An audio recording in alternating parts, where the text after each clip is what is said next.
Today is 2nd November 2020 and it's a very special day for me because 2 years back exactly on this date I got my CPL license, and on this special day I'd like to take this opportunity to share some information with you guys. Today I'm going to talk about how to become a pilot and get an Indian CPL license but do your training from abroad. So I'm going to talk all about pilot training abroad and then how you get a license over there and then how you convert it into an Indian CPL license. So if you're ready, fasten those seatbelts because we are ready for takeoff.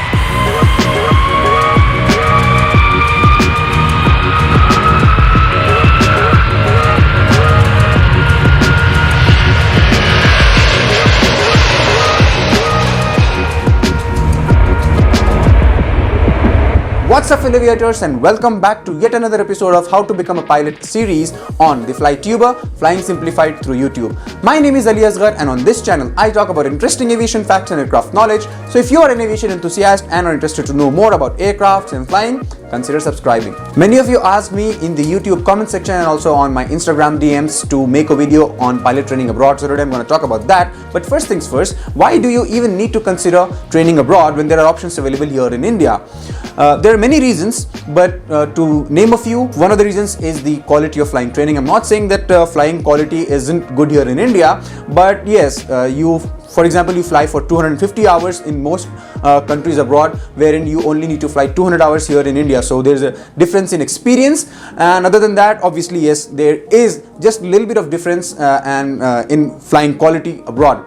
Other reasons might be the duration, which is a very important thing. You fly in less number of days and less time abroad when compared to India, which is in most cases. And other reasons to consider is the cost and the lifestyle. You know, people also like to spend a good lifestyle parallelly with their training. So these are the reasons why you need to consider flying abroad. Before we continue any further, I'd like to let you know that I had made a 3-part video series on how to become a pilot in India and do your training here itself, which is known as the conventional way of doing pilot training. I'll link that up here and also down in the description. I highly recommend you to watch that series out, especially the first part wherein I talked about the prerequisites or the steps and documentation etc. that you need to do even before starting your pilot training. And why is that important? Because most of those steps are exactly the same. The prerequisites of you to do your pilot training abroad remain pretty similar. Alright, so once you are done with your prerequisites and documentation, especially your medicals, I highly recommend you to do that even before pumping any money in aviation and going abroad for flying,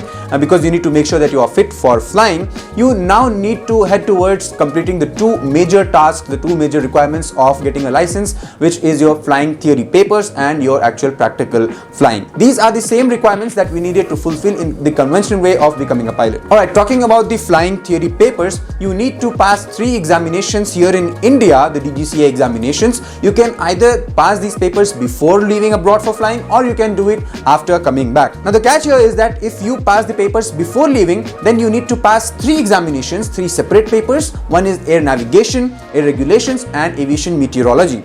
But if you return back and then clear the papers, then you only need to clear 2 papers. One is the same aviation regulation paper and the other is the composite paper, wherein the air navigation and aviation meteorology subjects will be clubbed and you will be giving just 1 examination. However, remember that the syllabus for both of these scenarios remain the same, so you will be studying exactly the same thing. You do not omit anything, you do not skip anything, so it doesn't really matter whether you are clearing papers first or if you clear them after returning. But there is one sensitive thing to look at here. There is something known as recency, wherein you need to have certain number of flying hours etc. within the last 6 months. Now once you return back with your flying, you only will be left with 2 attempts because examinations are conducted at 3 months frequency here in India. So you'll be left with only 2 attempts to clear these papers, and if you don't do it in this period of time, then you will need to maybe head back to the country where you flew from, or you need to fly here in India itself. But the basic thing is you need to pump in more money to get your recency back. So it's highly recommended, I recommend you to clear your papers even before leaving the country, because in that case your papers are pretty much valid for 5 years. Alright, so now is the time for you to pack your bags and leave for the country where you want to do your flying from. But before you continue any further, if you are liking this content and this channel, do hit that thumbs up button and do share this video and the channel with your friends. Alright, continuing further, you complete your passport and visa requirements and your admission processes and you leave for the country. Once you reach in that country, you need to accomplish all the requirements of getting a CPL of that particular country. So your papers, your medicals, flying, etc. you'll need to do all this. But then you might think, what's the point? I am doing the whole entire CPL over there, and plus in addition I'm also giving extra examinations here in India. But the thing to consider here is that the examinations in these countries are easier when compared to India. India is one of the countries which has toughest theory papers. This is because in countries abroad like in the US, you just give one paper which has questions from all the different subjects, unlike India where you have different subjects and you need to clear paper for each particular subject. Another thing to note here is that even if you happen to fail an examination in a country like US, you just have a 1 week cool off period wherein after a week you can retake and resit this examination, while in India, the examinations are conducted at 3 months frequency and you'll need to wait for another 3 months. Alright, so now you might be thinking, which country should I head to do my flying training, right? So to answer that, there are many different factors. Like I said, the flying quality.